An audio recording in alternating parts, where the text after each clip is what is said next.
State lawmakers in Indianapolis this week killed a bill that would have provided civil rights protections for gays and lesbians.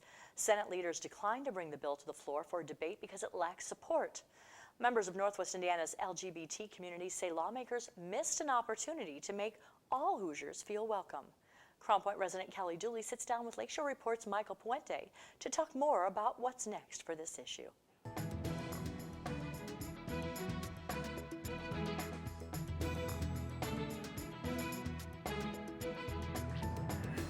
Well, thank you, Kristen. Well, Senate Bill 344 would have provided housing and employment discrimination protection for gays, lesbians, and bisexual people, but the bill did not include protections for transgender people, and there were a lot of loopholes for those with religious objections to opt out of following the bill once it became law. But Kelly Dooley, how do you feel about this? You're a gay man. What do you think about all this? I think that the law should be all-inclusive. I mean, dropping or stepping things in later just opens opportunity for things not to go poorly for everybody, and so it should be all-inclusive. Now, there was a lot of debate that, you know, the bill actually got out of committee, but once it made it to the entire Senate, that it was pulled, no discussion. That's got to be kind of a downer. It's a little aggravating to find out that, once again, we're in a situation where the state government has decided not to do anything, and that seems to be a trend. Like, let's wait and see how things pan out. Now, could you have supported a law that would have been maybe not entirely inclusive, gay, lesbian, bisexual, but not transgender? Or do you think it's a situation where it has to be all or nothing? It's got to be all or nothing. There's no reason why it should be happening. In fact, I think I read a small piece about how later that they're going to wait for the court system to decide, and I don't think that's the answer either. We should be progressive about it. Now, there's a few more weeks left of this session. They have to end by mid-March. Yeah. What do you think that needs to be done? They're making it seem like nothing's going to happen until next year. Do you think there's still time for them to hash it out some more? Well, at this point, I don't think there's any time for anything. I think they have already set what they're going to do, which was the whole prompting of the non-discussion of this topic. What does this do for Indiana's reputation? People are saying it's going to get slammed. They got slammed last year during the whole RFRA uproar. You just got back from Florida. Are people talking about how Indiana is not very welcoming? We've had a little conversation about the state and its inactivity. And instead of being progressive, they're just sitting on the sideline. And do I think there's talk about it? Sure. Last 2 or 3 times now, it's been one black eye after another for Indiana. Needs to change.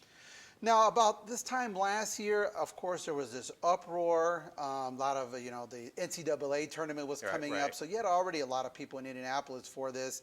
People were talking boycott. Are you hearing that talk about maybe folks should boycott Indiana businesses so they pressure the state lawmakers to do something? I personally have not heard this, so I'm not going to attest to it as far as us boycotting, one business or another. I don't feel like it's going to come down to that. I think in the end, the decision will be made with or without the state. Now, Indiana, of course, as you know, just a couple of years ago, approved gay marriage. Well, it was through the court system, like sort of by default. But a lot of changes over the last couple of years. Do you see maybe this issue still sort of evolving? Eventually we'll get there, or do you think it's going to be a long haul? I think it's going to take a hammer. It's definitely going to take a hammer to get us moving in the right direction again. Again, I think they're just waiting to see what's going on. But in the end, it's got to happen, and they already know it's got to happen. Nobody wants to pull the trigger. How do you see attitudes changing? I mean, there was a poll recently done just last fall by Ball State University that says most Hoosiers support civil rights protections for the LGBT community. Are you seeing changes in attitude out there? Definitely, everybody's a little more relaxed, where before it was a little pensive because nobody knew what was going to happen, and they were worried about things, and everybody's starting to relax a little bit, although the mission is still the same, is to make sure that equal rights for all are inclusive. What do you do as an individual to sort of change people's mind? Is it just being a good citizen, or do you actually have discussions with people about this? Okay. I'm so glad you asked. I mean, I'm really business orientated and driven in this community, and so I focus on businesses.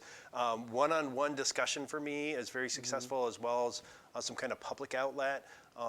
But changing one person at a time, if I can change them, they'll change a couple of people. I think there was a commercial about it, and then they'll change a couple, and then change a couple. So just keeping my nose on the grindstone and focus on small changes will create large changes. Well, Kelly Dooley, you're from Crown Point. I really want to thank you for being here with me on Lakeshore Report.